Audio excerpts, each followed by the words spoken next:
Hey everybody, welcome once again to the Football Fandemic, where today we are going to talk about the end of preseason. We're going to talk about rosters. We're going to talk about the beginning of the regular season, which is right around the corner. Stick with us for all of that and more here on the Football Fandemic.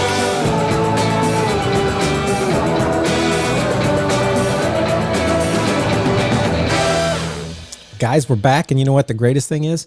I didn't even in the intro say the main point of today, and that is the postseason awards section. That's the main thing we're talking about. I got so excited about the preseason and regular. For me, I'm excited about the regular season starting, and I was so excited that I thought it was starting this weekend. Josh was here this last weekend. I'm like, "Hey, football's starting this weekend." He's like, "No, it's the following weekend." I'm like, "Dang it."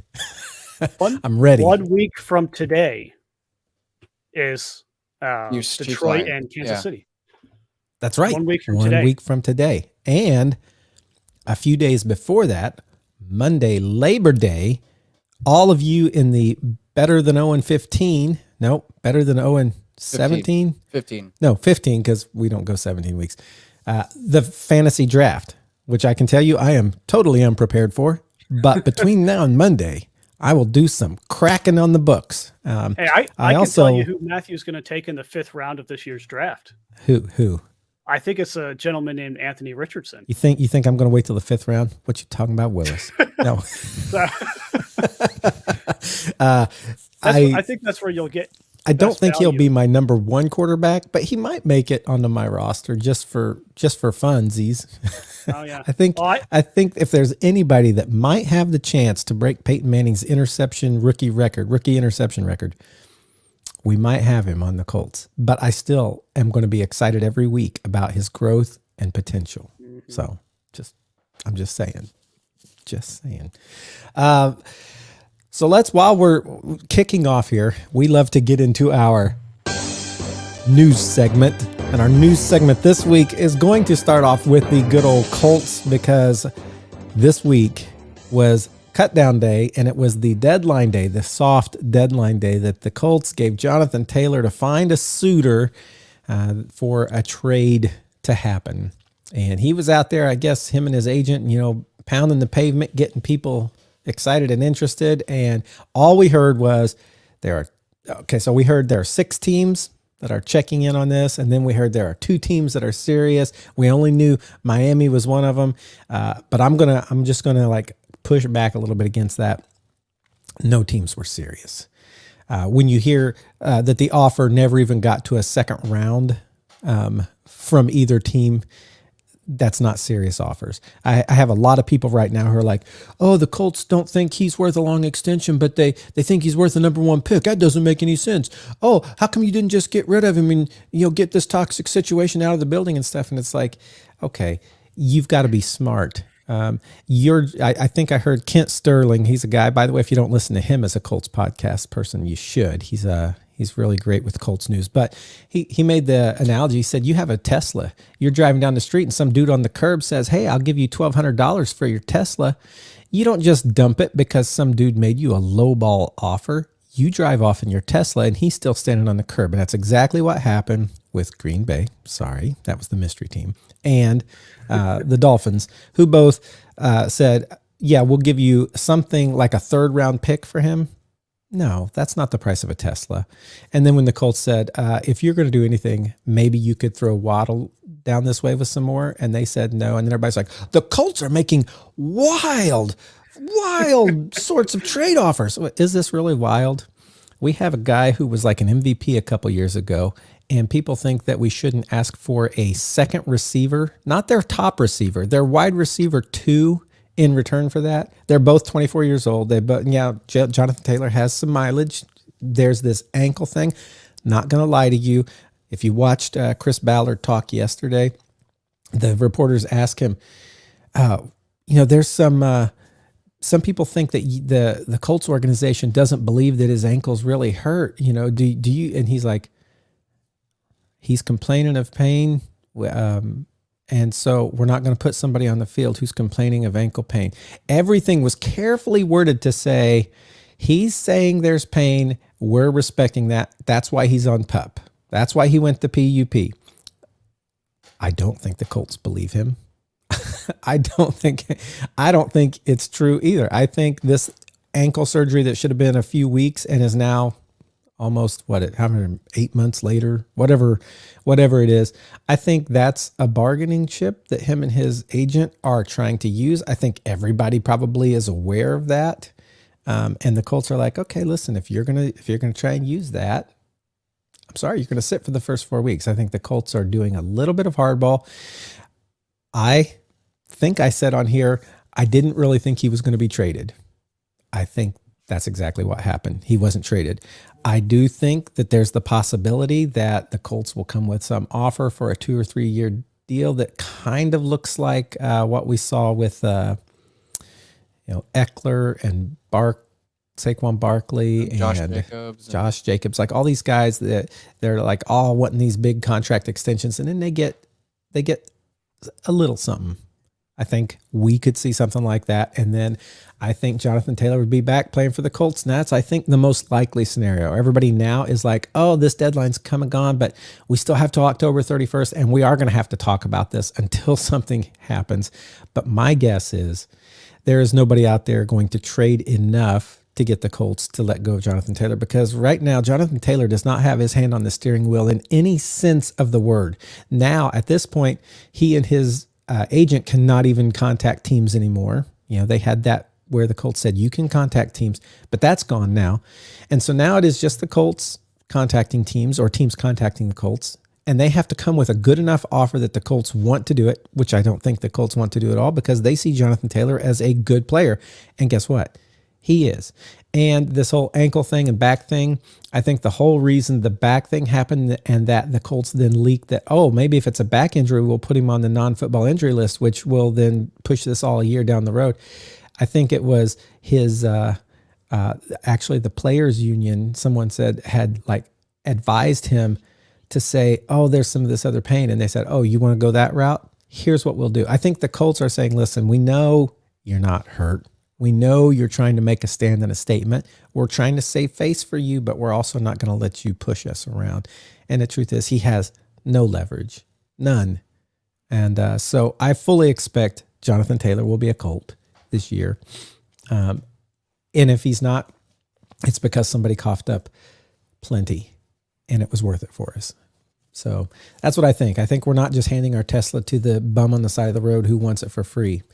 And I'm not saying that the bum is wrong for asking for the Tesla for like nothing. I think not calling Green Bay a bum, but Brandon was saying just before the start, he said Green Bay, of course, they check in on a lot of players. I don't think people know how many trades they're, quote, in on, because why wouldn't you try and get a good deal? If you offered something low and they took it, well, that's great. That's good for your roster. And of course you're going to do that. I don't fault the guy trying to do that at all, but I also, I don't fault the Colts and all of these people in the comments section, all of these people who, if we paid him like a good, huge salary, would say, you're an idiot. Running backs aren't worth it. You should know better. He was already hurt. How could you give a guy this contract? They're the same ones who are like, you don't value him. You're not giving him what he's worth. It's people in comment sections are not GMs and they're not owners. And yeah, I want to frame this idea of what the GM's job is. Right. If the GM is just a fan of the team, your team's going to fail. I'm sorry to say it. Yep. But the GM's job is to be in on every single conversation everywhere. And if you can get a good deal that improves your team without, financially crippling your team, you're going to do that deal. Yep. And then the fans are going to have to deal with it. But the problem is fans like to play this GM role, and they don't understand that just because they think that's best for their team does not mean it's best for their team. Right. It's that every time a player is like cut from somewhere or requests a trade, you see that meme of the SpongeBob SquarePants meme. It's not SpongeBob. It's I forget who it is, pointing down, and it's like Commanders or Eagles. You're an Eagle. It's like immediately they're like, if it's a good player, I want that player for my team. And so they don't even think about like what players on my team would have to go, or what players on my team would, not get snaps because of that. Yeah, it's just crazy. Talk about the Oprah Winfrey meme. No, I was talking about the one I don't even know all the SpongeBob SquarePants characters, but that's the one with kind of long, round nose. Squidward. Squidward. Which is it? Squidward. That's his. Is that his friend, the big one? That's Patrick. That's Patrick. Okay, it's not Patrick. Patrick It's probably Star. Squidward. Yeah. And it's like kind of a red meme, and he's like looking down and pointing down and says, "You are a, Colt," basically saying you should come play for us. I don't know. I'm like really showing the fact that I never watched SpongeBob SquarePants. So sorry, all of you out there who are big fans and know all the characters there. But yeah, the Jonathan Taylor news to me is more than anything, it's annoying to me that I'm going to have to deal with this for another till October 31st, or some sort of deal is made between the Colts and Jonathan Taylor, or somebody comes and offers like some amazing amount, which I don't think is going to happen. So, yeah, Matthew. Welcome. So anyway, I will allow us to move on. What's that? Welcome to the Aaron Rodgers situation. You- Will he be you've traded? Will he definitely- not be traded? You've I get definitely it. had to I put get up with more. What Yes, is he you worth? have. He's not worth that. He's definitely worth that. Yeah, I get it. You see Yeah. every side of the conversation, and really the GMs are like, we don't really care what everyone else is saying. We're going to do Right. what's best for our team. And so, Exactly. as long as Including as long as Aaron stay Rodgers. to those values. Yeah. Yeah. So Aaron Yeah. only approved to go to one team. Right. Well, two, but it was Raiders or New York were the only two teams seriously in on the conversation full time. I'm not going to lie. He made the right decision for him. Like Aaron Well, yeah. Rodgers in New York is like working out as a marriage right now before any, hate happens. Well, yeah, But they're still Aaron in their Rodgers honeymoon. as a It's Raider? okay. Yeah. Yeah. They're still in the I- honeymoon. It's not so much Aaron as a Raider. It's so much Aaron playing with arguably the best receiver he's ever played with, Devontae That's Adams. true. That's And, true. That is an unstoppable force. We've seen it time and time again. We have. Well, let's go on to some other news. Let's stick in the AFC South because lo and behold, quarterback number 3 finally named the starter. CJ Stroud is going to start the regular season. Did any of us doubt that was going to happen? Once Bryce Young had already been named and Anthony Richardson had already been named, what were they going to do? Start Davis Mills? Psh. We all knew he was starting. If you're in Green Bay, you do. You start the veteran guy, let the Well, young guy sit for a while. The AFC South is not Green Bay. Look at our records. Yeah. Yeah. Okay. I don't really want to follow that path of reasoning down to its Yeah. logical conclusion. I'll take on this next segment because I have a right. few comments on this. one. Okay. Take it away, Brandon. What happened? The NFC East, Josh's division. Sorry, Josh, I'll take this Yeah. over. Got an absolute steal for a quarterback in comparison to what the original team paid for this quarterback. Oh okay? my, yes. Mhm. Trey Lance, and this goes back, like GMs are going to be in on every conversation. And if they get a deal, they're going to take a deal. A Yes. 4th round pick, straight up, Trey Lance to go to the Cowboys. Crazy. Like, See, this is what people are there's a saying perfect the Colts should have done for Jonathan Taylor. Oh, get rid of him for a 4th round pick. I'm like, No, I would have been so no. angry. So right now, if I'm a San Francisco fan, I am so angry. I'm pissed. Mhm. Well, so here's the thing. The 49ers gave up more just to get Trey Lance. The Packers gave up combined for Brett Favre, Aaron Rodgers, Jordan Love. Yep. You know how crazy that is? I mean, It's a crazy stat right there. back when they actually made the deal to get Trey Lance, I thought that was a crazy deal. And then to get rid of him for a 4th just shoots it into the stratosphere of crazy. It just launched it. Yeah, and I don't know what this says about Trey Lance when he's in the locker room, right? We want to get rid of him so bad, a 4th rounder will get rid of him. Yeah. Like, I mean, is and that- we know. Does it speak to his work ethic? What And is we it? know What does it speak San to? Francisco last year was the one they made the rule for, that you can you can have three quarterbacks and one doesn't count toward your game day number, and he can play if two get injured or ejected or whatever. That was for them. And they got rid of this third quarterback because they loved him that much. Well, they got rid of their first quarterback and their third quarterback. Jimmy Garoppolo gone, Trey Lance gone. Now it's Sam freaking Darnold is the backup to Brock Purdy. Yeah. Yeah. Man, any quarterback, with the exception of Trey Lance, is going to succeed in that Kyle Shanahan offense. You just had to be prepared to get injured 4 times a season. and, and that's just what we see. And so you ask, what does this say about Trey Lance that they would get rid of him? What does this say about the Cowboys that they would trade for him with the whole Dak Prescott there? Yeah, it's going into, is this the last year of Dak's contract? I think so. Part of it is pressure on Dak. It's like, Dak, you need to perform a full season at the highest level every game, or we're going to put in fourth rounder Trey Lance, and we're going to kick you to the curb and send you to, I don't know, San Francisco. They're going to need a new quarterback next season anyway. They'll have run through these two. Yeah. Yeah. And maybe a few others. Wow. Yeah, and so I think it's an interesting thing because it's, Trey Lance is there on the roster. And was he officially named number 2 or is he number 3? Who is? I think so. Cooper Rush. Cooper Rush. See, I would be mad if I was Cooper Rush, who came in last year and just did his job when Dak was out and kept that team going. It did great. Oh my gosh. Yep. And I talk about it so much, and I know I have y'all's support on this, but where you're drafted does not matter in the hierarchy of the roster. And I'm very firm on that. And I know teams today are not so firm on that. Kyle Shanahan's firm on that. He took Mr. Irrelevant and said, doesn't matter where you're drafted. If you're the best, you're the best. He's already the greatest Mr. Irrelevant in NFL history. I don't know if you've seen that data, but most of them have done almost nothing, and they've been cut from their team. They've been irrelevant. He got them and helped them with a playoff victory. That is instantly the number 1 Mr. Irrelevant. And won the starter job over a dude they traded 3 number 1 picks for or whatever it was.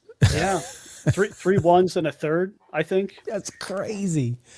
Now, see, if somebody would come along and offer that for Jonathan Taylor, I would be like, see you, Jonathan. Loved you, bud. But I don't know if there's a person on my roster I wouldn't do that for. Right. So I can go back and forth on this whole thing all day, that where you're drafted doesn't matter. If you're producing well at the NFL level, you're producing well. But I do have issues with teams just starting rookies to get them game experience. I get that they're going to be your quote unquote future, but so was. Are you talking about Anthony Richardson right now? No, not just Anthony Richardson. No. This happens in multiple areas all the time. I'm just going to quickly take that personally and make a little rebuttal on this Colts perspective. Anthony Richardson needs to start just to get the reps.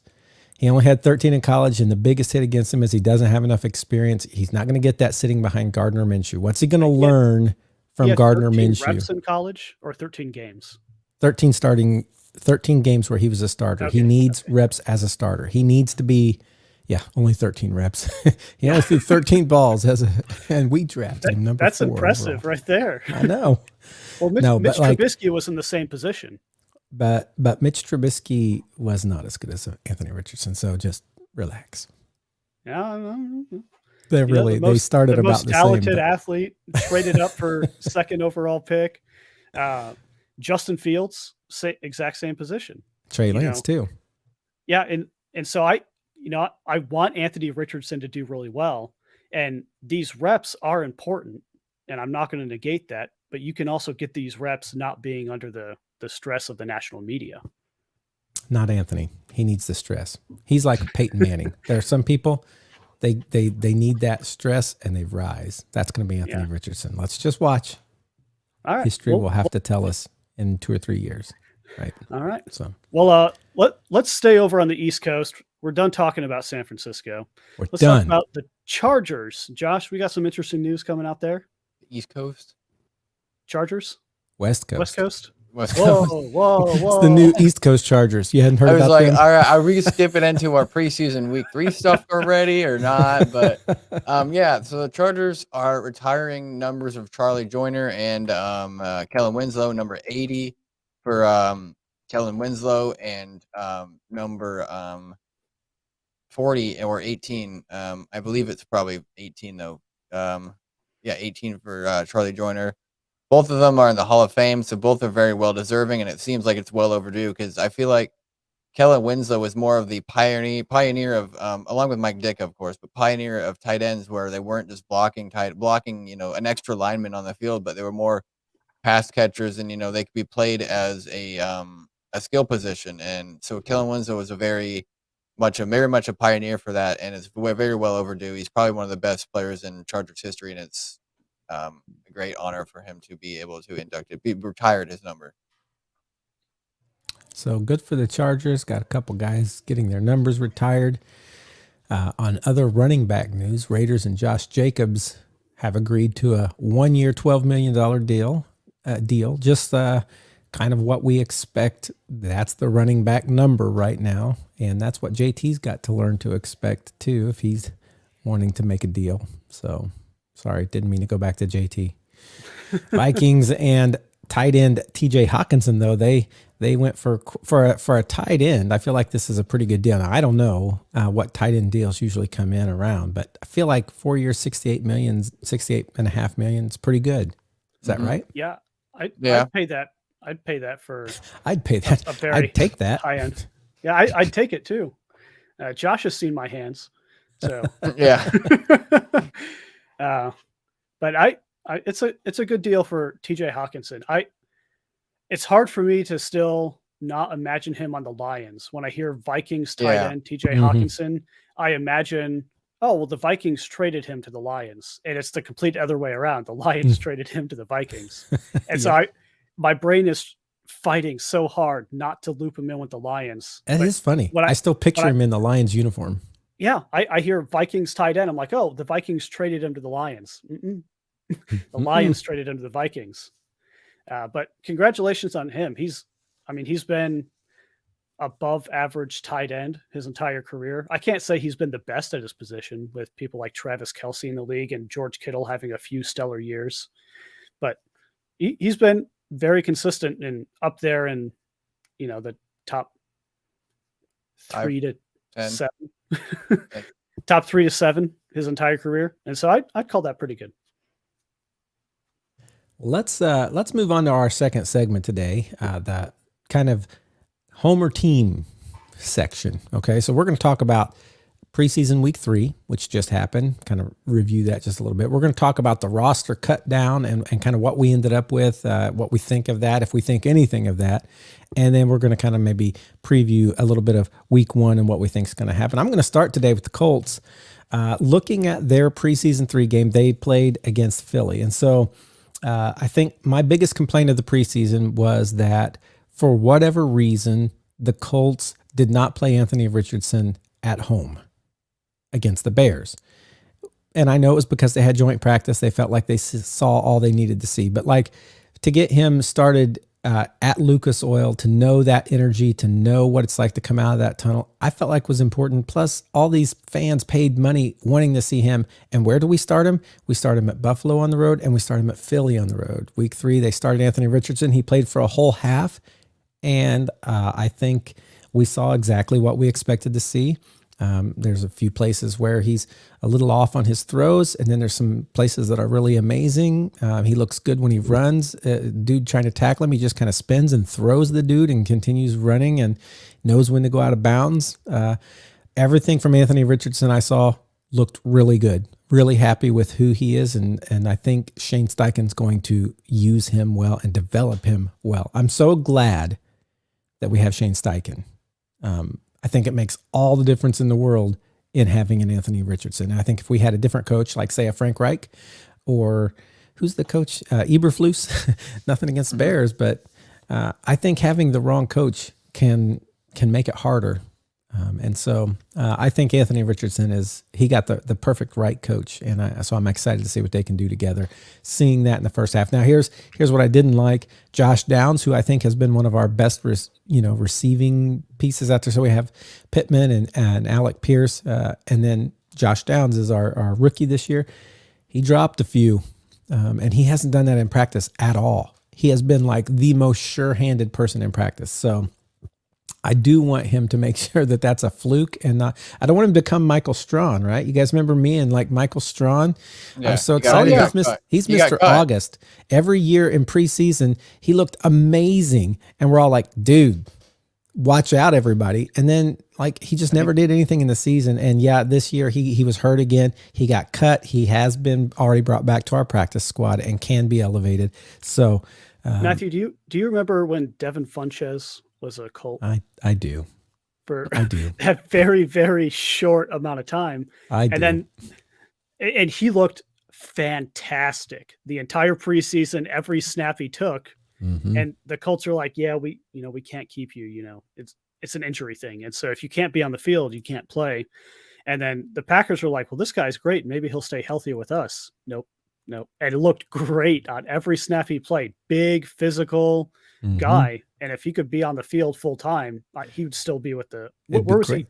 He was drafted into Carolina, I think. Yeah. Carolina cut him. He went to Indy. Indy cut him. He went to Green Bay, and I don't think he's been signed since. But it's kind of a Devin Funchess thing. He gets you excited. You're all pumped up, and then isn't able to perform during the season.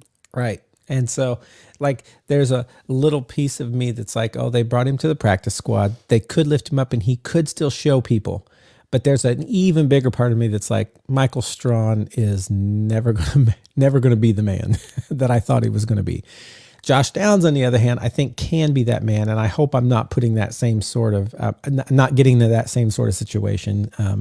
He's not been injured, so I'm hoping that was just like a little bit of a couple drops that are, everybody has a couple.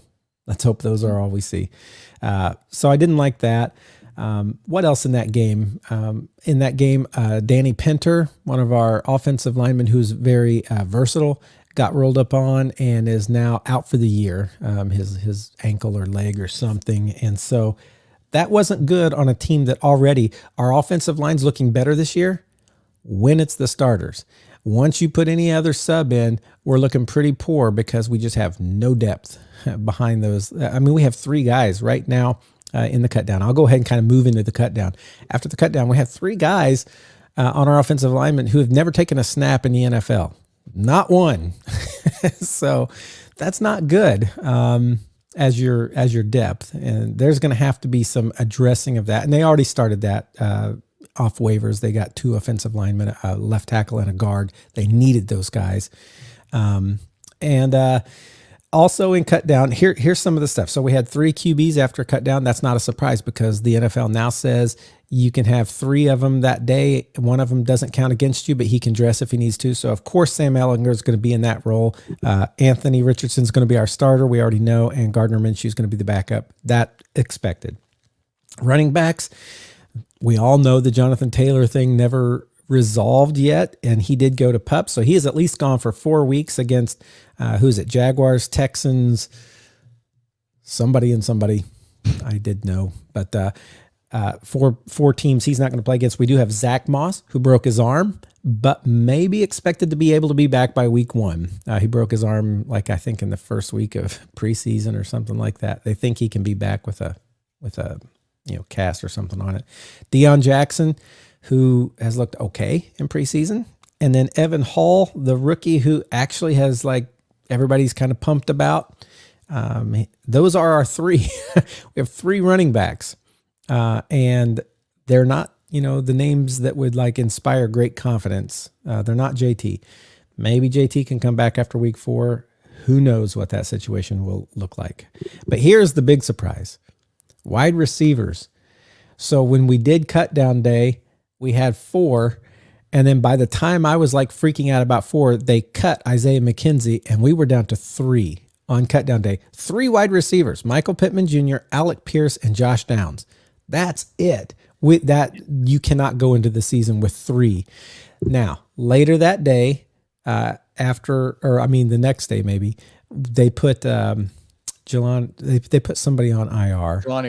Jelani Woods. Yeah. They kind of expected they were going to do that. And then they signed back Isaiah McKenzie. So they're back to 4. That's still not enough. 4 is not, we got to at least have 5. And I don't know Matthew, who that 5th is going to be. Someone has submitted their tape to the Colts from what I hear. Oh yes. Who's that? And I think he's in the room with us. We've got potential Colts wide receiver for week 1, Josh Haupt. Have you heard back from them, Mr. Haupt? No. I have. Let me look. We were debating what number he would take if he was a wide receiver for the Colts. What did you come up with? 89. There's 89, right? 85 views on it. Or people passed it or whatever. 30 views. So they're watching it 39 times, and 85% of those 30 people watched the whole 7-second clip. So maybe one of those. I'm going to tell you something. Colts. 38 of those times were Chris Ballard. He's watching it over and over. He's trying to decide right now. He's looking at it like, is his ball handling placement good? Is his feet in bounds? Did he get it at the top, at the high point? Is his speed well enough? Even though it slowed down a little bit. And what Chris Ballard is actually thinking is, wow, who threw that ball? Like we need someone like that. we got a QB4. If only he was on the tape. But he was. He was in the background. I'm right here, everyone. So with the possibility of these 2 being on the Colts team, we do have to get another wide receiver. I expect they're already working on that. Chris Ballard, again, had a press conference yesterday, and he said, we only have 4 because we're working on the mechanics of the roster. There will be more added. We already have people we're looking at. So I don't know who that is. They've got, obviously, they would have taken Waddle, right? Yeah.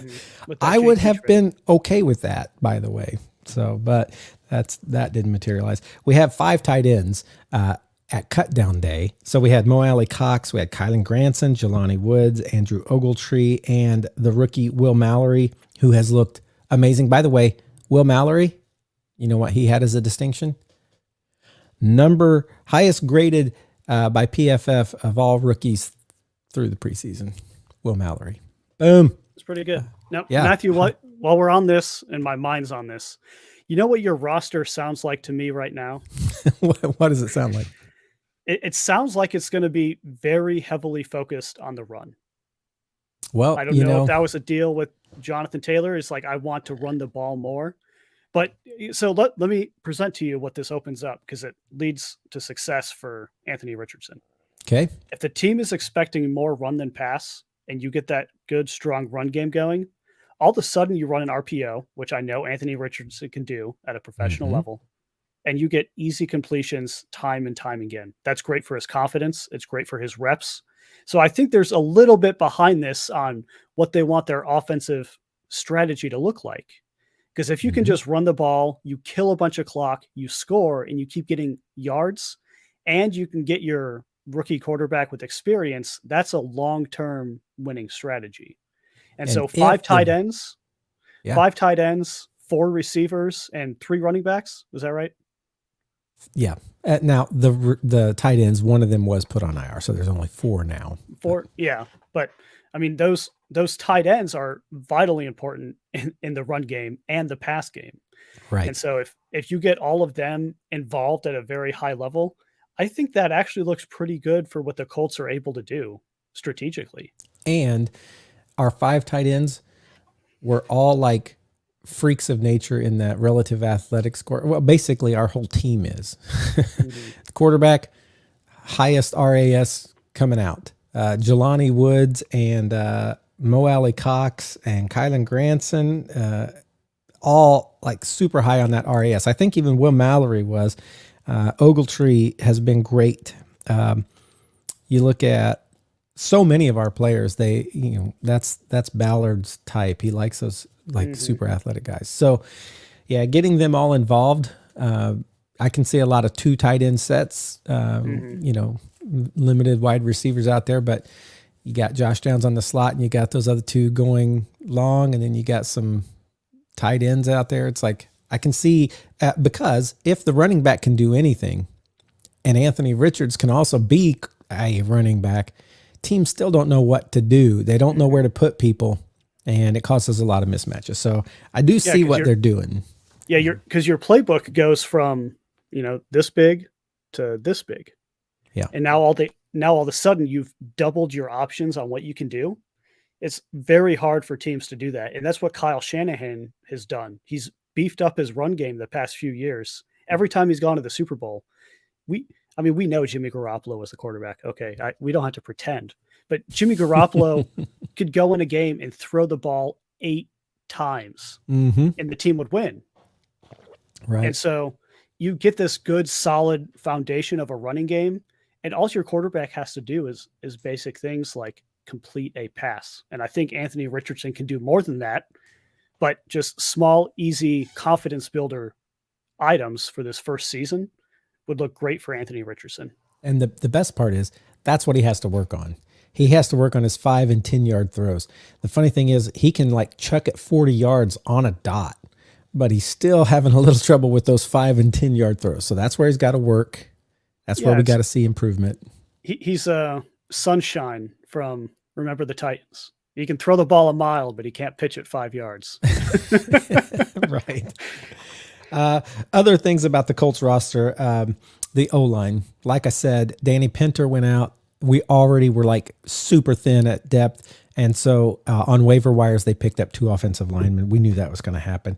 Cornerbacks, the biggest surprise, I think, for most Colts fans, they waived Darius Rush. And you may not remember, but I was high on Darius Rush. He was like one of those that I was really excited that we got. And watching him in preseason, he was the cornerback who got the pick 6. You remember?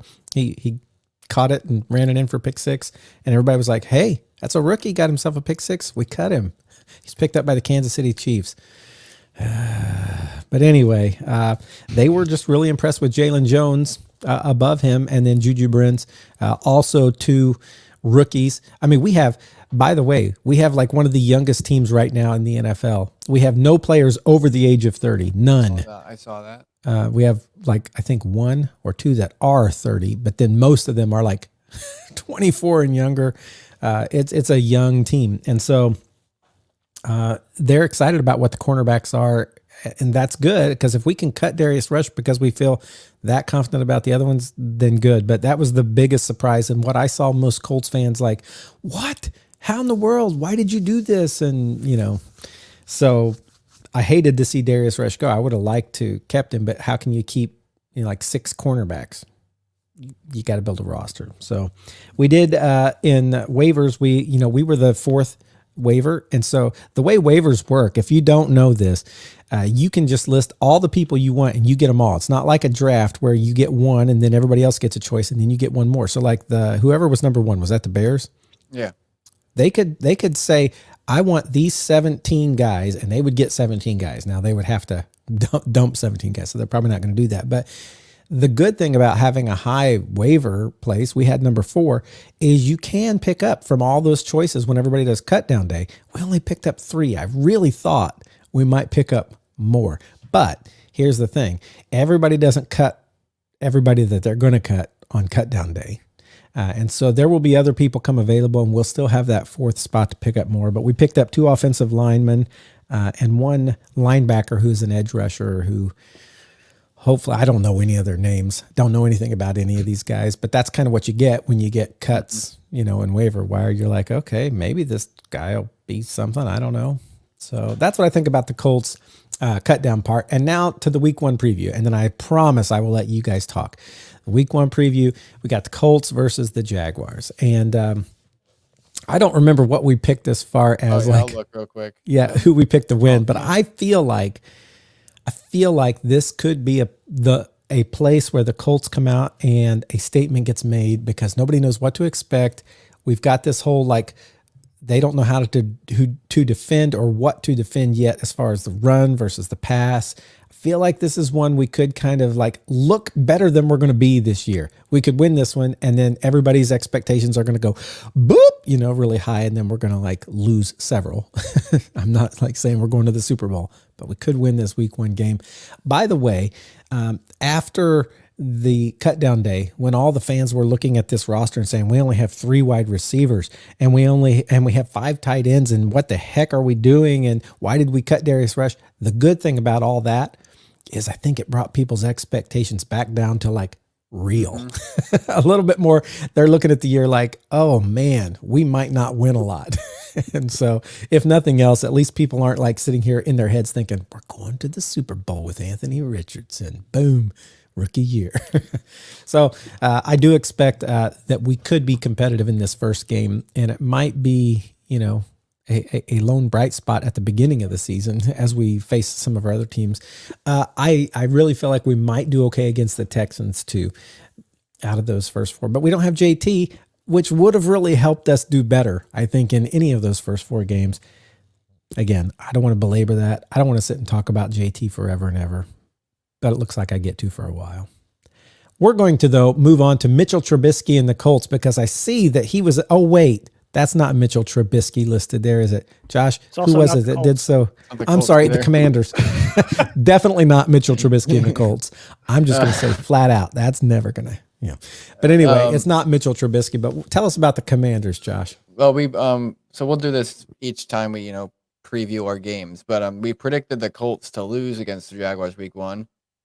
What? And we predicted the Commanders. I think we all predicted this, honestly. Predicted the Commanders to beat the Cardinals, which we'll get into in a minute. But so Mitchell Tinsley, not Mitchell Trubisky, was an undrafted free agent from the past draft, so 2023, and he just completely this last preseason game. He showed out. Like he had, I don't know his exact stat line because it's preseason. They don't really show that. I guess maybe PFR does, or but he just completely took one to the house, and he took all these plays, and he was everywhere pretty much in our game against the Bengals, and I think that's a key reason he made our final 53 roster, which I'm excited for. And I'll say real quick, just to throw this in with the Colts, but also with the Commanders, everybody, keep in mind the Colts playing at Philly looked really good in the first half, but it was the Colts number 1s against Philly's Eagles. Number 3s. Yeah.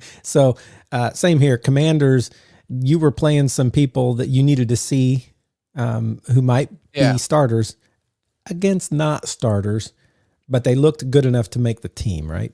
Mm-hmm. Yeah. I don't know how many receivers we have on our team real quick. I'll look. But I believe he's number 5 or 6 overall. I'm not sure where he plays. We have 1, 2, 3.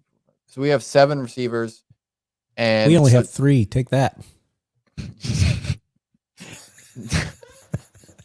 4. You picked up. Four. It just sounds more dramatic when we only had 3 at one. But so we have Terry McLaurin, which is kind of injured. So I guess 6 technically for a couple weeks. But I expect Tinsley to be more of a role player, a special teams guy type of deal. But he really just balled out. That's all I really have to say. It's a preseason game. It was a lot of our starters didn't play. I think we had a list of 90% of our starters did not play because it was the last game. They wanted to see roster cut wise who can, make it, who can not, et cetera, et cetera. But roster cut wise, a lot of guys that I don't know, but I'll just hit the guys that I kind of knew and kind of was maybe a little surprised they were cut. Tariq Castro Fields, who we picked up last year, I believe, in the middle of the season because of injuries to our cornerbacks. He's an okay guy. He's definitely a depth guy. I'm surprised he was cut a little bit, but a lot of these guys, just like the Colts and just like every other team, there's a system to it. And if you get cut, some guy's probably going to be put on IR, and that guy's going to be brought back, or they're going to be brought to the practice squad. I believe 90% or almost all these guys are on the practice squad right now for the Commanders. Mm-hmm. Jake Fromm, who I'm surprised we released also, because he was the guy that led the game-winning drive against the Ravens and played most of the game against the Bengals and looked really solid. We only have 2 quarterbacks, Howell and Brissett right now, so I'm kind of surprised he was cut just because of the 3 quarterback rule. Hey, can I real quick interject a little piece of news we forgot that you made me think of? Mhm. The Cardinals released everybody but one quarterback. Yeah, and they traded for one too. Then they traded for one. Yes. But I just think it was great how like they said, we're not going to tell you who our starter is week one because we want a competitive Yeah. advantage. Yeah, yeah. And then Oh, they yeah. released everybody but one guy. And then It's traded. like, So they have, we're not telling you who Yeah. it is. But then and they got a guy. they're also not tanking either, you know. Right. The Patriots did the same thing. They cut everyone Yeah. except Mac Jones. They did. They did, yeah. Did they pick anybody else up though? They They picked up put they didn't pick Zappy up- on the practice squad. They picked up Zappy and I believe Malik Cunningham on the practice squad. So And Still. Zappy was the quarterback that came in and was like almost destroying teams. Like him and Mac Jones. If you put the picture of them side by side and I asked you to point out which one is who, you're not going to know. It's going to be a 50-50 guess. And their stats and everything looked exactly the same. And so I was kind of surprised they cut him, but I'm glad they signed him back on the practice squad. I don't know what they're going to do for depth at that position, though. We'll bring in Brandon Harris to talk about that. Yeah. But anyway, I'm sorry. I didn't mean to jump into your Commanders talk there, but when you talked about the quarterback letting him go, I just. So Jake Fromm back on the practice squad like we all expected, honestly, based off his performance. Tyler Larson, who was we had a lot of centers last year. I'm just going to say that. So he's one of our many centers that played last year. He played solid. He's a fan favorite. He's a very good depth and role in second string center. He was released and then brought back on the practice squad or re-signed, or we put someone on he was put on the practice squad, or we put someone on the IR and then he was re-signed or something like that. And then Jace Whitaker, and I think he's a rookie, I believe. I am not 100% certain. But Jace Whitaker, who was, no, he is not. So, but he was cut also and put back on the practice squad. So those are the guys I'm kind of surprised about. All these other guys I really don't have an opinion about because I don't know. You have 90 players who are supposed to go down to 53 or 54. Someone's going to get cut at some point. Right. And looking forward to week one, like we said, or I said earlier, the Commanders, we predicted they would win against the Cardinals, but like Matthew just said, we don't know who the quarterback is. It's probably Josh Dobbs because Colt McCoy was cut. The other guy was cut, and they traded for Josh Dobbs. Kyler Murray's still in IR or PUP, whatever. And they don't have anybody else. I mean, they don't have a defense, maybe except Budda Baker and the guy they just signed. I can't remember his name, but besides Budda Baker, they don't really have anybody on defense. Like we talked about last week, they just traded the linebacker Isaiah Simmons. So it looks like they're just getting rid of players to, gain draft capital, whatever. But they don't have anybody that I'm actually really afraid of, matchup wise. And I think this is going to be an easy win. If I'm predicting a score like we did last year, I'm probably going 31-10, honestly. Yeah, I still stick by Commanders going to win this one by a lot. Yeah. Here's the question. If Arizona does, in fact, tank and comes in with the number 1 overall pick, do they get rid of Kyler Murray and pick up Caleb Williams? I think so. Yeah. Even though they just gave him that big contract and he hasn't played. Mm-hmm. Yeah. Well, he's played. It's been Call of Duty, though. Yeah. And boy, did he play a lot. Yeah, yes. All right. What about your, I guess that's all of your stuff, right? You did the, yeah. Okay. Cuts, yeah. All right. Let's go on to the Packers. I'm going to hop into the Packers. I'm not going to talk too much about pregame season 3. I'm just going to talk about our final 53. Okay. So no surprise, at the beginning of the preseason, Jordan was named QB1. Oh, he wasn't not cut. He did not lose his position. He's still QB1. Still we did lose QB1. a quarterback though. Alex McGaw, who was the USFL MVP, signed at the Green Bay. That is a lot Side of of things. letters. USFL Yes. MVP. Yeah. Sean Clifford beat him out for QB2. We cut Alex. I do think he'll be back on our practice squad though. And he can kind of be our third person. We rotate in and out. Here's the position that surprised a lot of Packers the most. Our running backs. We have 3 dressing on the roster. Aaron Jones, AJ Dillon, no surprise. Everyone's already talking about how they're the most dynamic duo in the NFL.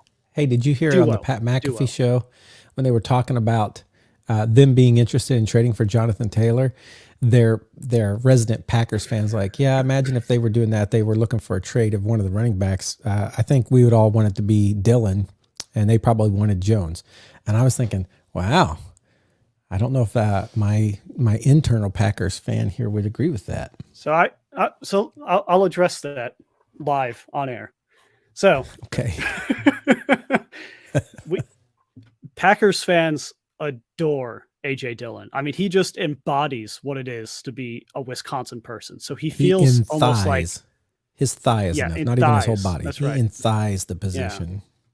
Yeah. And so we almost feel like he's just another member of the family. And we really do.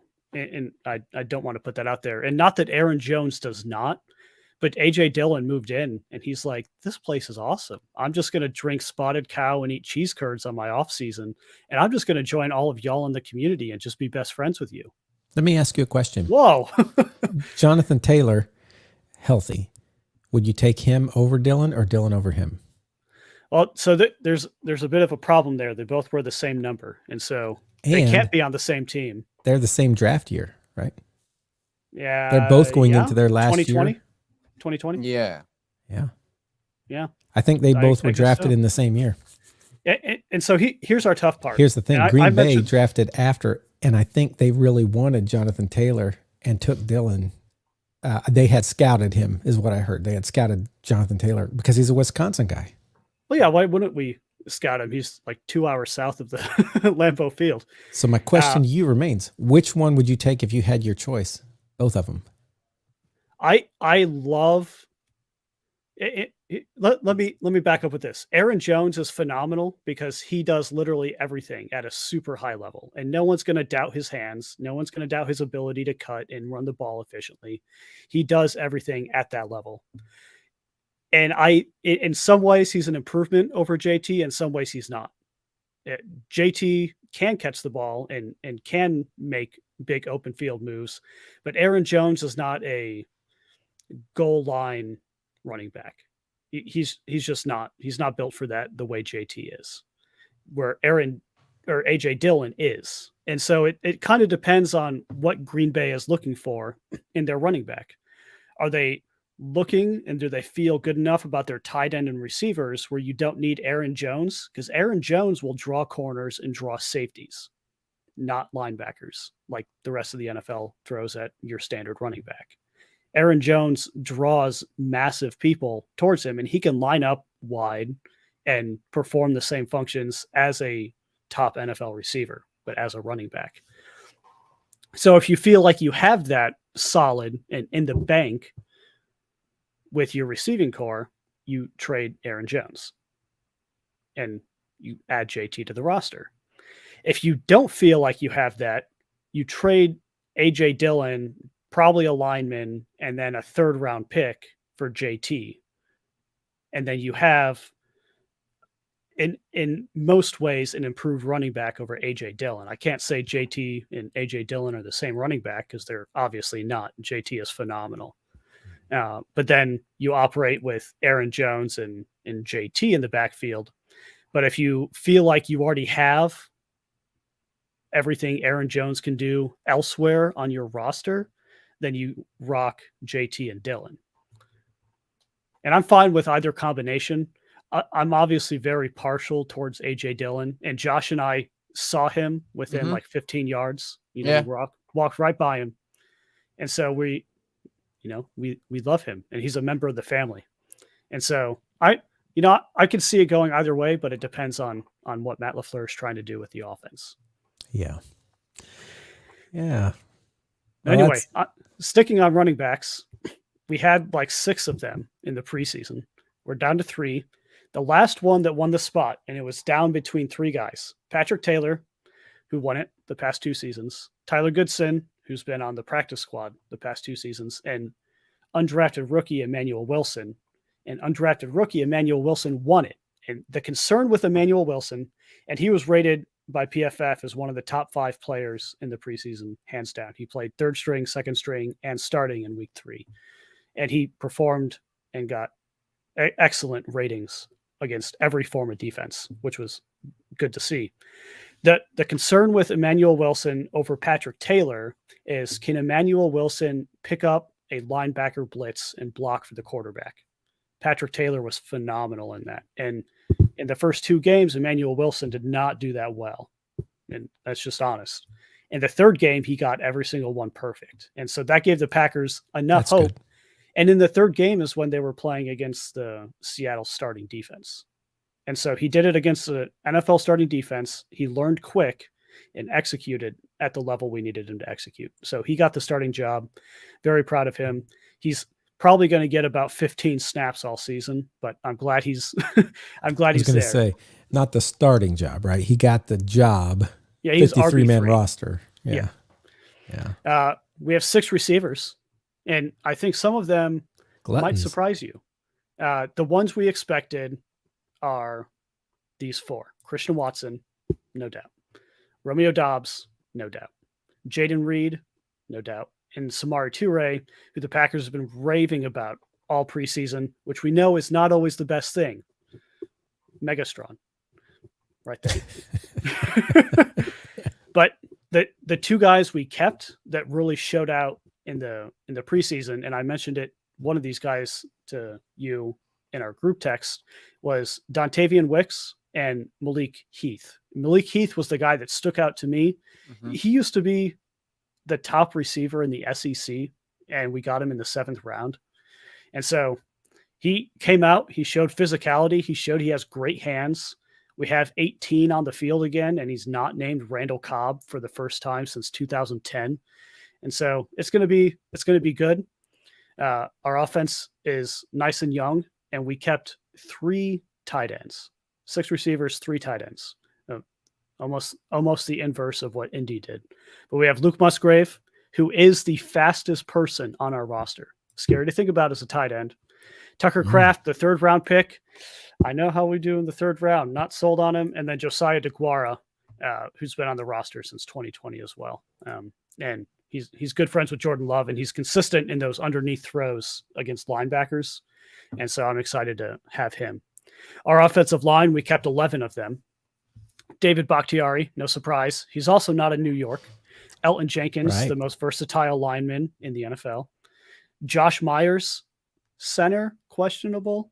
I don't know. John Runyon, center, maybe. Zach Tom, center, maybe. We don't know who our center is, if you're not catching my drift.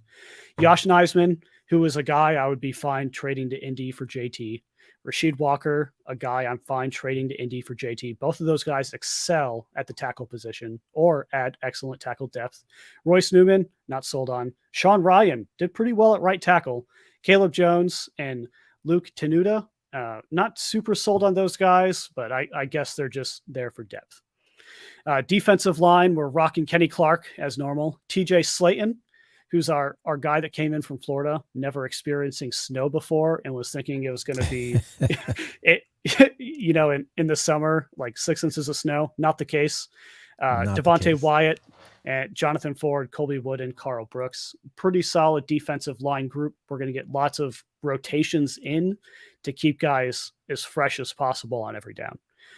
Outside linebackers, Rashawn Gary, Preston Smith, Lucas Van Ness. No surprise there. Kingsley Anguiambare, who showed quite a bit during the preseason, one of the top-rated outside rushers we had all preseason throughout the NFL. One game he played 6 snaps and got 2 sacks. It was awesome. Justin Hollins and then Brenton Cox Jr. Inside linebackers, all-pro, Devondre Campbell, not a surprise there. Second-year guy, Quay Walker, was starting to look a bit better. Got to figure out some attitude stuff. Isaiah McDuffie, former college teammate of A.J. Dillon. Eric Wilson and Tariq Carpenter, no surprises there. Cornerback, we have 4 on the roster with 1 on the PUP list, which is Eric Stokes. Jair Alexander, first-team All-Pro, no surprise. Rasul Douglas, Keyshawn Nixon, who we all love and adore. And the 7th-round pick out of Kentucky, Barrington Valentine, who really showed up in the preseason. There was a few times where he could have had pick sixes, but he was so focused on just stopping the receiver from catching the ball and just flat out performed at a high level. And so kept him, cut Shamar Jean Charles, who we were high out of Appalachian State. He's been with us for a couple of years, but I'm sure he'll find a spot on the practice squad or with someone else. Probably the biggest weakness on this defense right now is safety. The only one I'm super confident in, and by super confident, I mean like 30%, is Darnell Savage. It depends how we play him. And I'm more sold on he's more of a slot corner kind of guy than a safety. And Joe Barry's not answering my call, so I can't fix that. Rudy Ford, who started to show up pretty well. Jonathan Owens, who is Simone Biles' husband. Simone Biles lives in Green Bay. Surprise. Really? Olympic. Gymnastic phenom. Yeah. Mhm. Yeah. She's an Yeah. Olympian. Gold medal, silver medal, somewhere. Yeah. Oh, She's lots of gold one of- medals. A lot of gold medals. top at her job in the world. Basically, yes. Danny Leavitt and Anthony Johnson Jr. So, you know, an okay group, but if you're going to attack the Packers, you're going to attack them with those guys. I think And they you're should gonna have have to- Simone Biles out there. Dude, oh man. I would Yeah. love that. As a running can you back, and she imagine- could just vault everybody. No, put her at safety and imagine her flipping over someone to like kick the ball. I don't know out if of you their want her hand. at safety. No disrespect to Simone Biles, but she's also 4'8". She's tiny, but she's like AJ Dillon. She's got big Imagine thighs. Christian Oh, yeah. Watson that She's was like strong. 6'6" or whatever, 6'5", whatever on Simone Biles, 2 feet tall, 2 feet taller, and she's just Yeah, she did come to practice one day and she raced I saw that. Christian Watson. I mean, Christian Watson won because he's ridiculously fast, but she was not too far behind him. It was crazy. impressive. And He Christian probably has Watson's a lot longer also, stride. yeah, he's so much taller. It's Her feet were it's moving easy like how you 3 get times there. as fast. Yeah. And we have a surprising cut in kind of our specials positions, meaning our kickers and punters. Our punter, Pat O'Donnell, was cut for Daniel Whelan, which, I mean, Pat O'Donnell's been with us for a while. He understands how to kick in the snow. I would have kept him. Daniel Whelan tried holding the ball for a point after attempt and fumbled it. Sounds not like you're super going to have sold good on that. special teams again. And then Anders Carlson never brought in competition or anything for him. So I guess he's just with us. You sound excited. Yeah, I'm not. I feel like freaking Chicago Bears kicking curse right now. And speaking of Chicago Bears, let's talk about week 1 of the NFL. I think we predicted Packers win Yeah, we against did. the Bears. We did. I still think that. And there has been a change in the national media on their feelings on Jordan Love. I don't know if y'all have picked up on that. I've seen that. But it's a lot more positive than it was initially. Now that we've gotten 3 games of tape on him, not full games, but we got some more tape on him. There's a lot more positive stuff coming out from Rich Eisman and Pat McAfee and a lot of these other guys. His passer rating may have been just a little bit higher than Anthony Richards' son. Yeah. You say that a lot. We said that Sunday. We talked about that Sunday. I know. I got to quit Yeah. saying It's Richards. Daniel It's Jones. Richardson. It's Daniel Jones, Drew Lock, and it's Anthony Richards instead of Anthony Richardson. Yeah, Matthew, are you a real fan? Are you? Man, you gotta question it. If I can't get that son on there, Anthony Richardson. There you go. Yeah. His but- passer rating was much lower than Jordan Love's, by the way, for those of you who did not pay attention.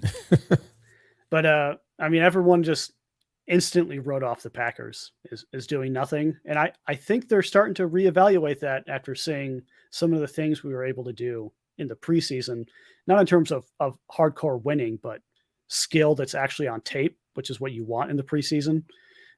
People have started to change their minds. Packers are no longer fighting for, second or third pick of the draft. Maybe we're middle of the pack and Right. NFC, since it's so weak, maybe upper NFC sort of deal. And we predicted them for a playoff run. You guys both playoff have game. that advantage. Playing in the NFC. It's just not Mhm. fair. Yeah, I know. But what can you do? You can, Matthew, we're always taking new Packers fans. You can come on over. Never. Experience Never. the love. Experience the love. I still think we beat Chicago. I don't think it's a surprise.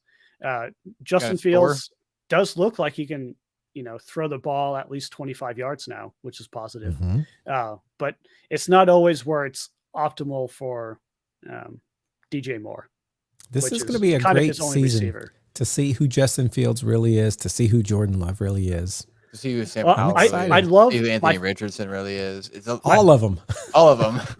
my favorite Bears tweet that I saw this past week was, "Oh, we are so excited to see Darnell Mooney go out there and just completely wreck this whole season. He's going to do so great the same way he did last season. And someone commented, "You mean you're hoping to get more than 2 touchdowns out of him like you did last season?" Which is accurate. So I don't know where Chase Claypool stands on that roster. I know they were unhappy with his work ethic for a while, and he was kind of a couch potato last season. Traded very high stuff for him. The Packers were in that conversation as well.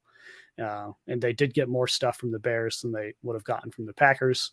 DJ Moore, we know, phenomenal receiver. I have no doubt in his ability to do it and adjust. But it's how effectively can that Bears offensive line hold on before Justin Fields isn't able to adjust that easily. And so that's going to be the big challenge there. And I think the Packers defensive front can get to Justin Fields fast enough because, our defensive front is much better than their offensive line before DJ Moore can get to our safeties. And we're going to have Jair Alexander on him. So I'm pretty confident. This is having so Jair. I have people I know who are Bears fans who are, they're listening to all the Packers fans and they're like ready to blast if the Bears do great. And I have Packers fans that I know who are listening to all the Bears fans get the praise about Fields, and they're ready to blast if things don't go great. So it's just gonna be a fun season for me sitting here watching those two teams. So I want to put that into some more context. Bears fans are ready to blast anytime in the 4 decades they beat the Packers. Okay, right. But we just got to put that out there. They will say they were extremely blessed at quarterback, but that's all ending, and they don't even know it. That's what I've heard. Now you're saying that's not ending. You're saying we got our 3rd Hall of Fame quarterback coming right in. I did not say that officially, but I not officially. I do feel good about where Jordan Love is right now, and I do think he will have a good career in Green Bay. Now if it's a Hall of Fame level career, I'm not sure, but I do think he'll have a good solid career. I think if it's a Hall of Fame career, all of the rest of the NFL can agree that it's just not fair. It's just not fair. 3 then we're going to get, the 4th one after him. And we're still 15 seasons away from that. So hold your horses, but we'll get there. We'll get there. All right. Well, let's move on. What is, we have some, oh man, we're already at an hour 7. We've got some, postseason awards to hand out here. And this should go quickly because I don't really know what I'm going to do for any of these. I'm just going to kind of play it off the cuff and off of both Brandon and Josh's thoughts. But let's hit these yearly awards and predictions. MVP. Who do you think is going to be MVP at the end of this year? Let's send Josh first. I think it's Joe Burrow, and I really honestly think he's a better overall quarterback than Patrick Mahomes. I just feel like, I don't know why, but he has the talent and he has, what he needs to do it. And I think this is the year that he actually, makes it that far. And, I think he was like 2nd or 3rd last year in MVP voting, but Patrick Mahomes had a little bit better stats. He made it to the Super Bowl, but I just think this is the year that Joe Burrow actually does it. All right. I'm going to go against that. I kind of have 2 picks for this one. I think this season, we're going to see a ridiculous year out of Justin Jefferson. I think he passes 2,000 yards receiving, which is the number 1 season in NFL history for a receiver. Kirk Cousins is not going to get any recognition for it because he's Kirk Cousins. and I think Justin Jefferson has a real shot at MVP. He was in the talks last season, but it's kind of been given away. But if he breaks that 2,000 mark, I do not see any way you do not give it to him. I just don't. But my backup guy, since it's kind of a quarterback thing, is I think Jalen Hurts has a solid resume to throw out there as well. Mm-hmm. If he can clean up a little bit of his interceptions, he was also in the mix with Joe Burrow and Patrick Mahomes. I think he has a solid chance on getting the MVP award. I'm just going to say, highly likely it's going to be a quarterback because it always is. But if Justin Jefferson breaks that 2,000 yards, I think you're right. I think a wide receiver will get it. I think it takes almost that before it's not a quarterback. And as far as which quarterback, I'm going to say, I'm not sure, but I'm leaning away from Burrow because I think somehow the Bengals are not going to be as good this year as they have been the last 2 years, whether it's because of his injury at the beginning or because they just have a little harder time with some people. Whatever the reason, I think they're going to go down a little bit, and I don't think Burrow's going to be that person. So I don't know. Might be Jalen Hurts, might be Patrick Mahomes. But again, I'm not going to decide that. I'm just going to say if Justin Jefferson breaks 2,000, he will be. Let's go on to Offensive Player of the Year. This one, Josh, has a very recognizable name. Mm-hmm. We just talked about him. I think Justin Jefferson wins it again. I mean, I'm not a Kirk Cousins hater like Brandon is. I think he's a very top 10 worthy quarterback. And it's not because he was a former Redskin, but I just think that duo and that chemistry they already have right now is unmatched in the NFL. I mean, a lot of quarterbacks and receivers have it, but I just think that they have they got it so quickly, that chemistry and that, that I don't know what else you could call it, but I just think that Justin Jefferson is a top 2 receiver in the league. It depends on how you how you rank things. He could be 1, he could be 2, but I just think he's going to win it again. As simple as that. Yeah, I think that's a fair argument, Josh, and that's the same reason I put him at my MVP level. And I don't always like doing this, but in my opinion, whoever's your MVP, if you're a voter, they're also your Offensive Player of the Year, because it's not a secondary award. It's not the MVP Light Award. It's who was the best Offensive Player of the Year. And so if Justin Jefferson could be defensive. It could be. It could be. When was the last time a defensive player won MVP? I don't want to know. LT. Or maybe Alan Page. Yeah. But for my Offensive Player of the Year, I'm going to kind of go with a tight end in Kansas City. I think Travis Kelce has a solid resume to pick up. And again, he's one of those guys that no one can apparently cover him. He catches everything and then runs it for 50 yards for a touchdown. And I think we see a little bit more of that this year in Kansas City as they're filled with some younger guys that are starting to learn.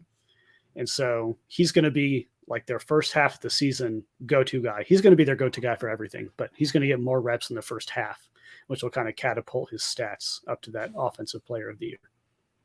I've drafted him in fantasy the last 2 or 3 years in our league. Now everybody's going to be looking at it. No, here's the thing. I haven't.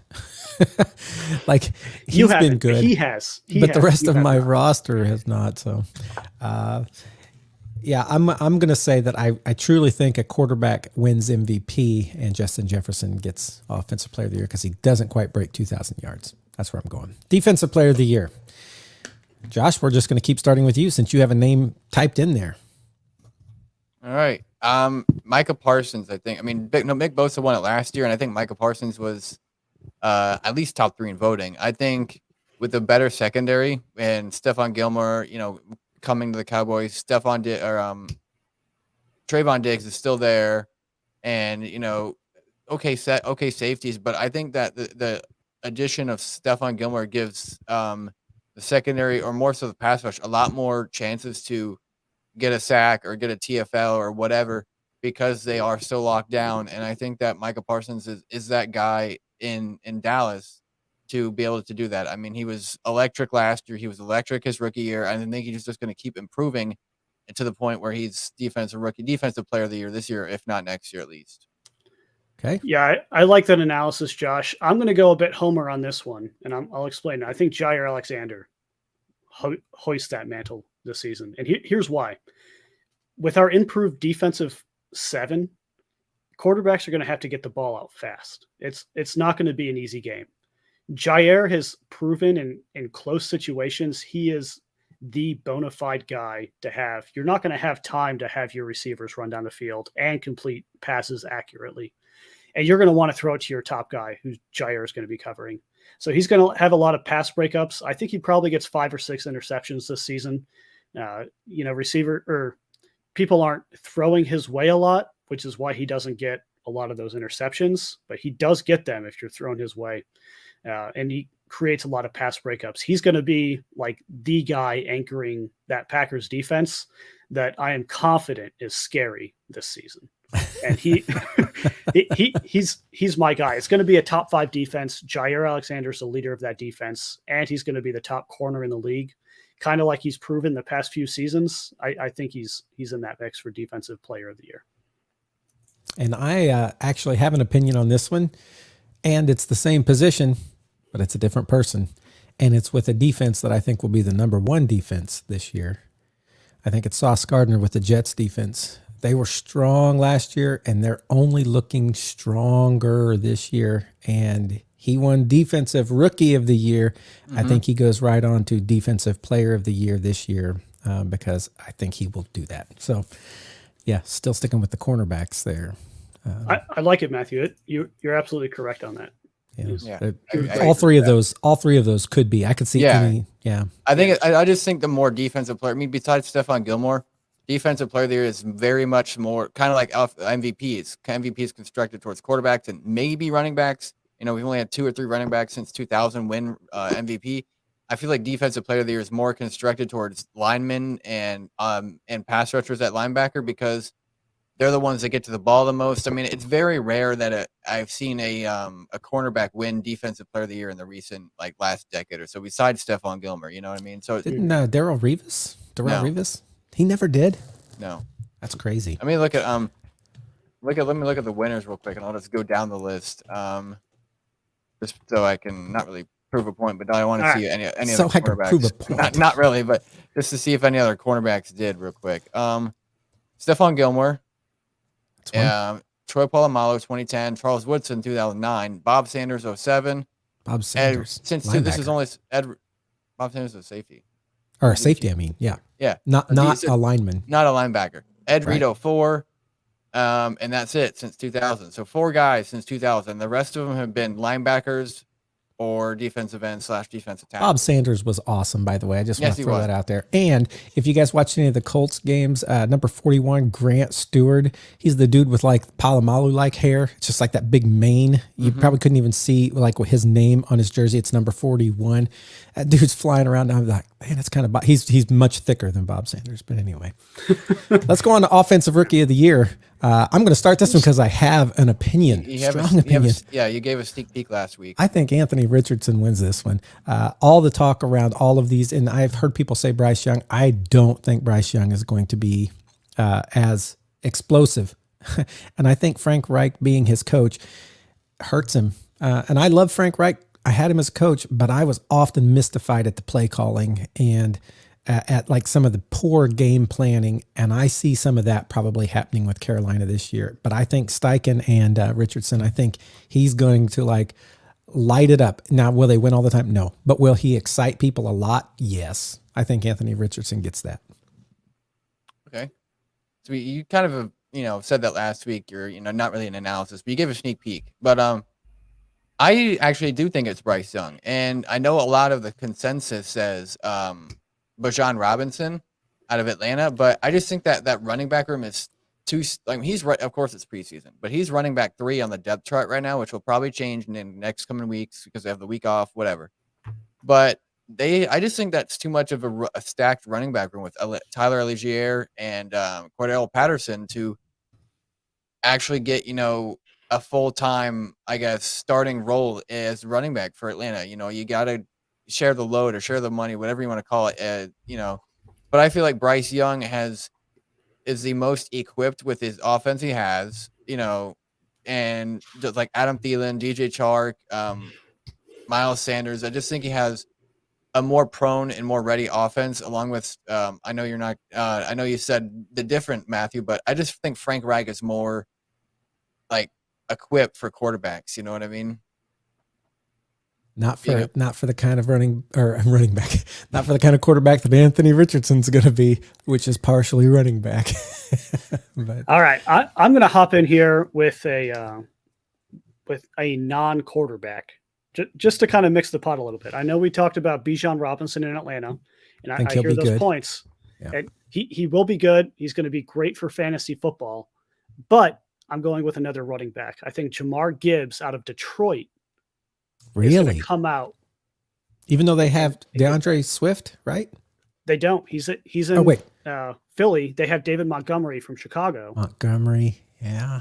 Yeah, I think it's Jamar Gibbs out of Detroit. And Detroit proved last season that they have a killer offense, and I do think improved their offense. Their defense is what held them back.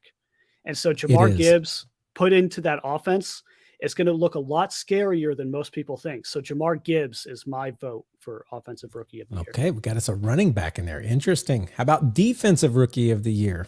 Who do we think is going to be there? I'm going to start with this one. I'm going to go Homer. I think Lucas Van Ness, our outside linebacker we just picked up, and here's why. Packers have a lot of really good depth on that front seven, and so we're putting guys out there that are fresh on almost every down. He's going to get a lot of fresh snaps against tired offensive linemen. And so he's going to have more opportunity for tackles for a loss, for sacks, for potential pass breakups if he jumps up high enough. And so I think he does just enough for defensive rookie of the year, only because of the depth we have, because he's going to be fresh on the snaps that he gets to take. Josh? I think it's Christian Gonzalez. I opened my coding real quick. Sorry. I think it's Christian Gonzalez. I think that guy in New England, the cornerback they drafted, he was probably the best cornerback besides Witherspoon out of Seattle to be drafted in the secondary. But I just think Bill Belichick, defensive-minded coach, probably the best in the league, if not the one of the best in the NFL history. And just, that pass rush they have there with Judon and a couple other guys on the defensive line, I think it'll be able, like the pressure they provide in that time frame to be able to, make the quarterbacks throw, these passes that they just trust the receivers in or whatever. I think Christian Gonzalez is going to be there, and I think he's going to be able to win it. I mean, I think we're going to see a repeat year of back-to-back cornerback or back-to-back secondary players win the Defensive Rookie of the Year. And I'm not even going to throw out a name because I don't really know anybody defensive who's a rookie, and I haven't looked at any of them play. I don't think it's going to be any of the Colts defensive people who I have mainly been watching. So I'm just going to say not applicable. I do see how both of the cases you made could be good. We'll just stick with that. Let's go back to comeback player of the year. Before we start this, I think it's going to be another. I'm not giving my guess right now, but I think it's going to be another Alex Smith year where like he came back from such a bad injury that this is the consensus, unanimous. He came back from death. Yeah, unanimous, not anonymous. Unanimous. Well, I think we all think it's Damar Hamlin. But let's say in this world, Damar Hamlin doesn't get injured, and we just name someone that might not, that what I mean, that could have a bad season last year and have a great one this year, or had bad injury last year and comes back. What I mean, not named Damar Hamlin. Who do you think it is? Because we all believe it's going to be Damar Hamlin. I'm going to let you start with this one, Josh. Go ahead. Let you go. I think it's Russell Wilson. If Damar Hamlin. If Damar Hamlin is not, whatever, if he's, healthy, I mean, if he wasn't almost dead last year, whatever, if it's not another Alex Smith thing, I think Russell Wilson in that offense with Sean Payton it's going to be great. I think it's not a playoff team, not a Super Bowl team, borderline playoff maybe, but I just think that he's going to have another year like he had in Seattle those 10 years or 11 years or whatever, where it's like 33 touchdowns, maybe 11 to 12 interceptions, and about 4,000 yards. I think he has a repeat year. I'm just trying to find it real quick. A close to a repeat year of what he had in Seattle before he left, or one of the years before he left, where it was like 31 touchdowns, 5 interceptions, and 4,000 yards, or in 2019 or 2020, where it was 40 touchdowns, 13 interceptions, and 4,200 yards. I think it's something similar to that. I think they have a great defense that'll keep the offense off the field enough to where like they're not trying to put up points and put up, where they can succeed. They can look at Russell Wilson as he led this team. And Russell Wilson is going to excel in that role with Sean Payton at offensive and probably play caller, honestly, too. Okay. So Josh thinks Russell Wilson. Who do you think, Brandon? I'm going to go with someone that's probably not going to be a popular option with this group. I think Jimmy Garoppolo. Really? Jimmy G comes out, plays a full season, looks good. That's enough for me. He's that's right enough. Now. He just looks average. He wins. Well, so put this into context. Right now, he's playing with Devontae Adams, who's the best receiver that's ever been on a roster that he's been on. And last year, Devontae put up 1,500 yards with Derek Carr, and no one talked about it. Right. And Jimmy Garoppolo, I like his deep ball better than Derek Carr. Derek Carr is just a bit more mobile and is able to extend the play better than Jimmy G. But if Jimmy G comes out, they play well. The offense looks cohesive. I know we have them slated as like one of the top 5 draft picks this season overall. But I personally, did not think the Raiders would do that bad. I think they might be pushing on a playoff spot, in my opinion. And if they break through to that, Jimmy Garoppolo is the vote. Obviously I was DeMar Hamlin because of the injury. I think we all are. I think it's going to be that. I don't think Russell Wilson and Sean Payton are going to wow us like the media has talked about. I was thinking, okay, could it be Derek Carr? He wasn't injured. He didn't play horribly. Would he be enough of a comeback? But then when you said Garoppolo, I'm like, yeah, he was injured. And I think he'll play much better this year with, I'm just going to also go with, this is the Eastern Illinois connection. I'm going to go with Jimmy G this year. Woo woo! That is the right answer. Right answer. How about coach of the year? Before we move on though, one of our, recurring viewers, one of my friends for last 15 or so years, Nate, he asked a question. Do you guys think comeback player of the year should be reserved for only injured players, instead of players who had a bad season last year, like Geno Smith this past year? Or maybe 2 separate awards for injured players only, and then comeback play of the year for players who had a bad season, and then another award for players who were injured. I don't think they'll ever separate those, but I do think it's just like MVPs almost always get weighted toward quarterbacks. Comeback player of the year almost always gets weighted towards somebody who was injured who came back. I think it'll just continue to be that way. Should it? I don't know, but I think it will continue that way. Because otherwise, your 2 awards are your comeback player of the year for injury and then most improved. Right. And no one in the NFL wants to be the most improved. So I've won the participation award. Yeah. And so that's a good question, though. My answer's there. I got a call, so maybe a job call, honestly. So my answer's there, so you can say it if I don't come back. All right. I'm going to fill in for Josh. Josh and I both have people that might not have been glamorous with teams that were glamorous the past decade. Josh thinks Robert Saleh, which we're all high on the Jets this season. And if the Jets do well and go as far as we predicted them to, I could see that as a legitimate option. My vote is with another team we're also very high on this season. I think it's Dan Campbell. Yeah. The dude has put in so much work the past 3 years to completely revitalize this Lions offense. A playoff berth alone is enough for me, for Dan Campbell to be coach of the year, for what he's had to go through to build up this team. They had one of the top 5 offenses in the NFL last year. They haven't had that since Calvin Johnson was on their team. And they do not have a player that is like Calvin Johnson. It is a functional offense. And their defense this year, they have put so much blood, sweat, and tears into it. It's hard for me to imagine that they won't succeed. And we have been the biggest Dan Campbell fans the past few seasons, and it is time he gets recognized as such. Okay. Well, Josh is back. We'll let him talk. Yeah. So Brandon just talked about why he thought it might be Dan Campbell. You talk about why you think it might be Robert Saleh. I think it's Robert Saleh. And I think so because they had a defense last year, of course, we know this, but they also they went like 7-10 or 8-9 or something like that with Breece Hall and Zach Wilson at quarterback. And they have Rodgers now. They have Dalvin Cook. They've only improved. They've only skyrocketed pretty much is what I'm saying, like talent wise. I think this is the year that we even predicted them to win the Super Bowl. You know what I mean? I think this is the year that I actually almost went Dan Campbell. We didn't predict him to win the Super Bowl. You guys all predicted someone else to win the Super Bowl. Right. One person here said they might. We predicted them to go to the Super Bowl. But I almost did go with Dan Campbell just because of the big turnaround they're going to have. We feel like all feel like we're going to have, but I just think Robert Saleh is in more of a position to win that award because of how bad the Jets have been. I mean, the Lions have been terrible too, but I think Rodgers is going to bring them to like a 11-6 record. I think Robert Saleh is going to be looked at as a top coach, and I just think he wins it for that reason. Just bringing him that far after like a terrible last decade or so.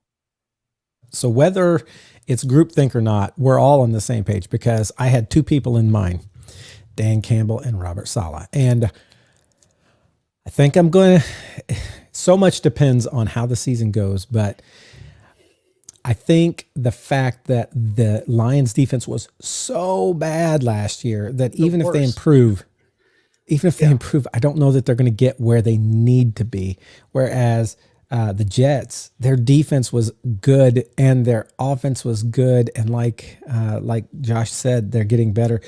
If they do well, the fact that Aaron Rodgers has so many eyes focused on that team, it's going to be hard for people not to talk about Robert. And they did the Hard Knocks. Everybody got to see him this year. I think Matthew, he's good.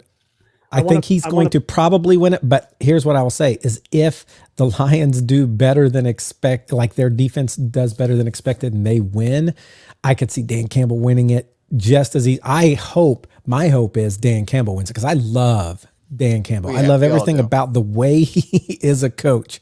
But I think Robert's going to be the ultimate winner. Matthew, I want to throw this out at you because this has been a comment you've made on this podcast in the past. Okay. When you have a superstar quarterback, you're not going to get Coach of the Year. That's true. That is true. I have said that. And so according to that logic, factor here, according to that logic, I should be like Dan Campbell's going to do it because they're going to say, hey, man, he did all this with Jared Goff of all people. Not that Jared Goff was like a 5th round pick. He was like number 1 overall. Is that right? Yeah. So he went higher than Aaron Rodgers in the pick, but Aaron Rodgers has been the superstar. Jared Goff has not. Jared Goff has been good though. Quarterback. Jared Goff, I would not put as a Hall of Fame quarterback. Right? No. And so, just looking at that, somebody could be like, "Man, if they do comparable, Dan Campbell might win it." You're right. Yeah. I'm just torn. I'm not going to decide. I think Dan Sala is going to win this year's Coach of the Year. Hey guys, we are at an hour and 31 minutes. We're so glad you came and spent an hour and 31 minutes with us today talking about awards and postseason. The regular season's coming. Join us next week because we're going to have a lot to talk about before that first game, but then it hits. Thanks for joining us on the Football Fandemic.